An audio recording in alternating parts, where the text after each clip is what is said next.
Hello and welcome back to another World of Warcraft Warlords of Draenor video. This time I'm going to be covering an alpha interview that was done with Celestalin, who is one of the technical game designers. All in all though, there is really a large amount of information and it should help to allay some of the concerns that people have had.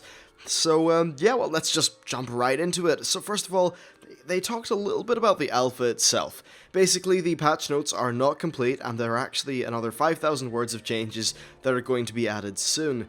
And the actual notes themselves are about a week old as of the time they were published. So yeah, there's definitely a lot more development happening. Still, it makes you wonder, why do they publish so much, information that is definitely going to change? I'm not particularly sure if that's really the best PR move.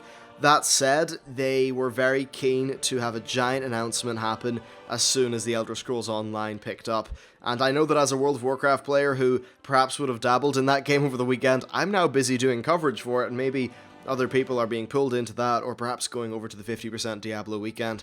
Anyway, so there's that with the patch notes. There's definitely more to come, and there are going to be several sets of balance and tuning parses and passes which are going to be done in the future, and basically, yeah, stuff is not finished. He also said that there is no real set time for alphas within Blizzard. However, they said that, he said that they're going to be a little bit more slow in terms of how they bring in people in comparison to Mists of Pandaria. Basically, in Mists, with the annual pass and all that stuff, they had to bring a lot of people into the beta, and honestly, in their opinion, they think that having a fewer amount of people is going to lead to a better testing environment. I think that's fair enough, actually, and those giant big betas like with Mists are often just come off as being more of a marketing scheme and something to drive the annual pass, rather than actually being true testing. And based on what I've seen of the alpha content and stuff like that, it definitely seems like there's a lot of stuff that's still up for testing.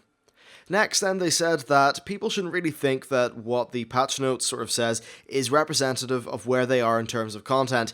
Basically, just don't read the current crop of information as being how far along Blizzard are with development, and that the alpha name is actually more to do with how they're testing out their new file system. If you don't know, they're actually replacing the old MPQ system with a new one that's got quite a few features that should definitely help us out.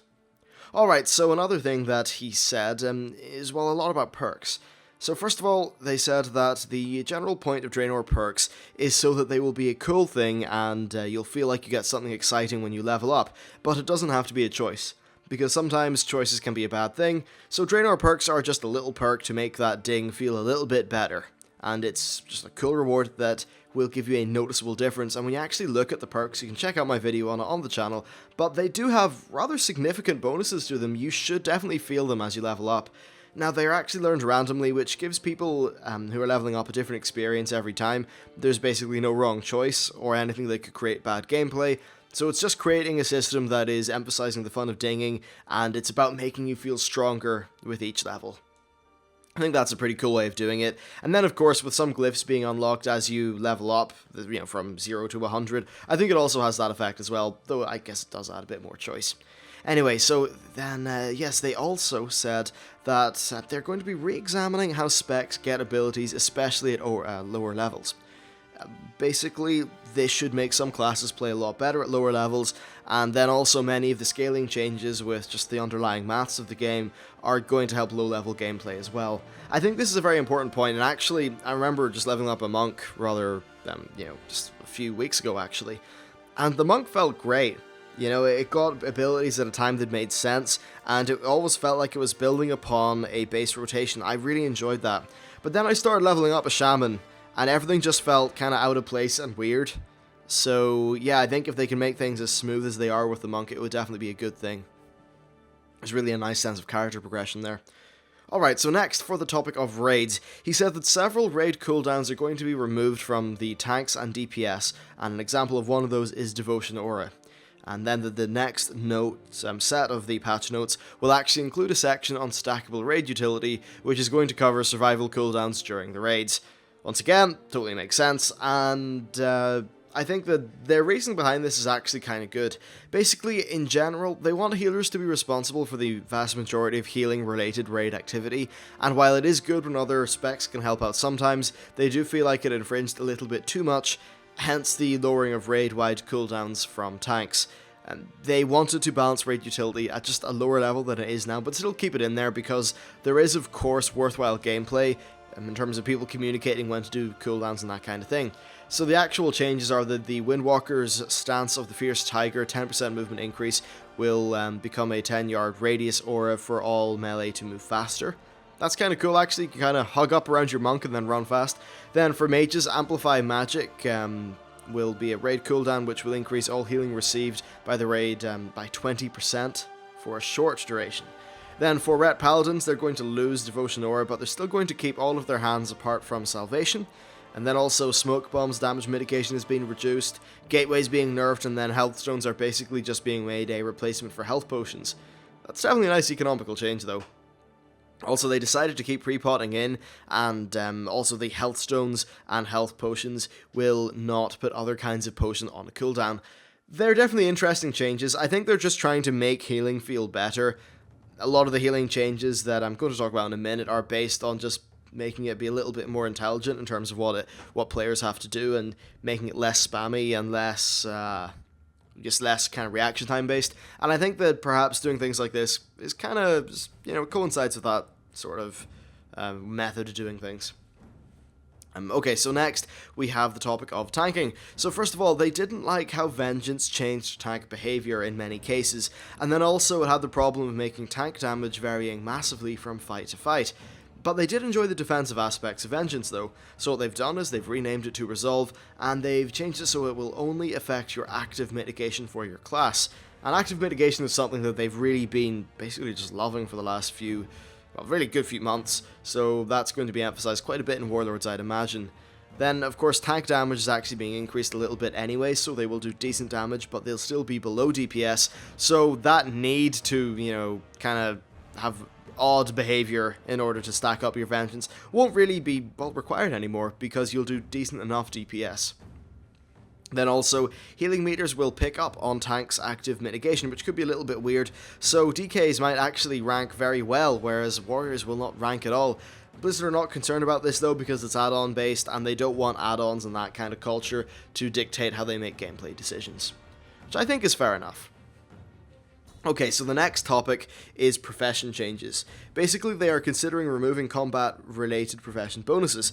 Certainly an interesting one, but I think it actually makes sense. Right now, if you're really serious about raiding or PvP, you kind of choose professions that are best for that specific role, rather than the profession that you actually find to be the most fun and interesting looking.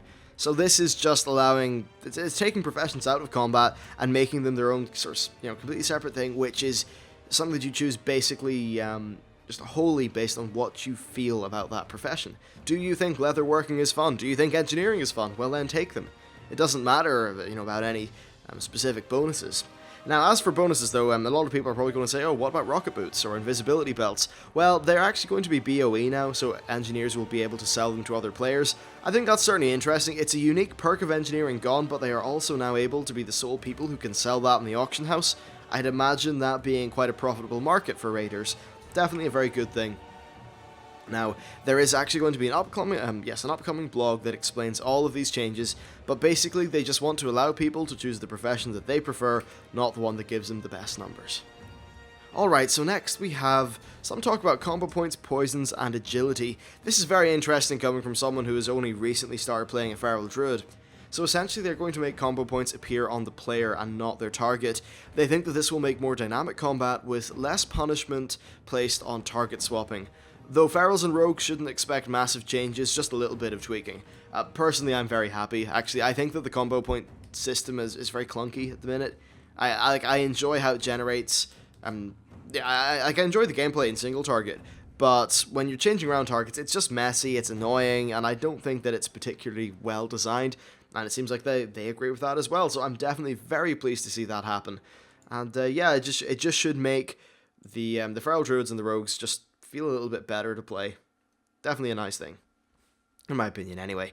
Alright, so next they said that the reason that they gave agility classes a flat crit buff is because it made sense, but also it means that because agility will no longer scale with crit, it means that it will scale just as well as any other stat, or primary stat, like strength or intellect.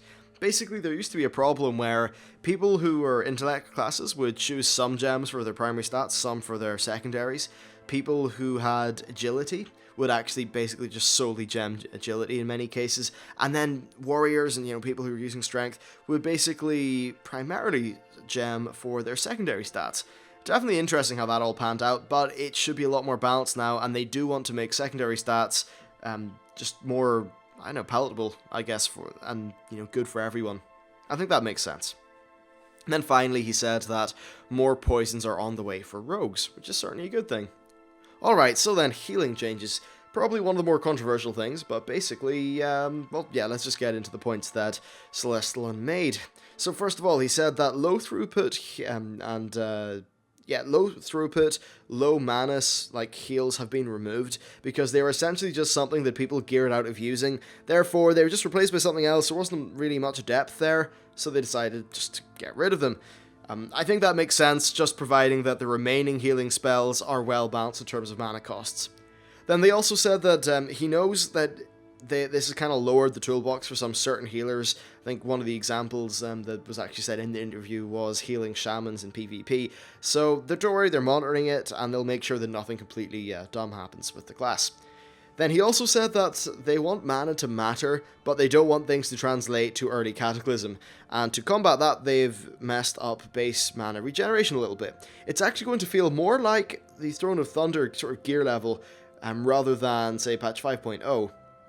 And then since there will be relatively less spirit on gear, it means that healing should just scale in a more sensible manner, so the same core gameplay will be maintained throughout the entire thing. Whereas traditionally, healing has ended up being a case of you need to be mana efficient and that kind of thing at the start of the expansion, but by the end, you've just outgeared that element of gameplay, and it becomes a reaction time spam style kind of thing, which is not particularly what they think is good game design. Then he also said that they think that multi-target heals should be worth it, mana-wise, once an average of about 2.5 players are injured. That's roughly when the multi-target heal should be useful. That's actually kind of interesting because they are definitely, relatively anyway, making the mana costs of multi-target heals a little bit greater so that there's more of a decision there. Then finally, he said that they want to get back to the stage where overhealing feels like something you want to be smart about. If someone doesn't need healing immediately, then you can use just a slower heal on them, and that makes you a better player, and it gives you a way to excel beyond just reaction times. They just don't like the reaction time based gameplay that Siege of Orgrimmar had, and I think that's definitely fair enough. I've heard complains? That's not even a word. I've heard just complaining, from some other healers in Siege of Orgrimmar that they feel it's too spammy, it's too reaction time based, it's too just, damage, throw something on the tank, less thought, more just speed. And I don't think that's a particularly great way of designing healing. Anyway, so then on the topic of ranged and melee balance, or melee balance, whatever, they said that they think Siege of Orgrimmar is good, but mainly just if you ignore the outliers. In Siege of Orgrimmar there were some fights which strongly preferred either, a melee or a DPS, but in general, for most of the fights, they were pretty happy with how it went. So that's interesting. Now, in terms of just sort of taking away abilities, or at least changing them so you can't always cast them in the move, they said that when you're casting while moving less, then you care more about your movement, and movement actually becomes a gameplay element that you want to consider. And it also just means the different spells become more valuable in that situation. There are more decisions being made there's more stuff going on, and that should create more engaging gameplay, rather than just, whatever, you can always run around the place, because there's no decision making there. You may as well just run, and that's perhaps not what they want for a caster class. Alright, and then finally, he talked about ability removal and then the issue of iconic abilities. So first of all, he said that there will likely not be many more abilities removed, though some may be swapped about the place. He also said that they are currently discussing Army of the Dead because Death Knights feel that it's iconic. I actually agree with that. I think Army of the Dead is very iconic, and it's something that should be kept by Death Knights. That's my personal opinion as someone who's only really leveled a Death Knight to level 72, but still, I think it's an iconic thing. I'd miss it from the game, even from the perspective of, say, Raiding Hunter. He also said that abilities which have been in the game longer, or have more, a kind of affordance and visual impact, are less likely to be cut from the game. So basically, if something's new, it's not that special, and just blech, then they're okay with cutting it, but some sort of older, more iconic ability that's really special to your class, they're probably not going to try to cut that. Now, warriors, I know you're maybe a little bit sad about cleave, but you actually have a glyph which will give you essentially the same functionality to your heroic strike, so it's kind of still in there. Next, he said that a good example is the merge of Skull Banner into Recklessness, as opposed to the reverse. Recklessness is an old ability that people really like, they understand, and it feels just kind of meaty and strong, like you really do notice it when you use it. So Skull Banner is just the new one, it's not as interesting in their opinion, so that's why they have decided to remove Skull Banner and keep Recklessness. Though of course, the entire idea of intervening to your banner is maybe a little bit different. I'm not too sure how that will play out. Anyway, so he also said that another thing is, say, Paladin Wings. That's iconic, and the devs see merit in trying to retain that. Basically, he said that if people have feedback on an ability that they really love and feel is awesome, then it's very valuable to the devs and that you should go and let them know. He also said that there is still flexibility in what they are pruning and they may change it, so that's definitely very important to keep in mind. Anyway, that is it for the interview as a whole. Very interesting, and I think there is going to be some more coming out, sort of related to this. There's I think it's Convert to Raid are doing an interview with Celestalon as well tomorrow, so I'll be sure to cover that. Anyway, thank you very much for watching, I hope you found the video useful, and I will see you next time.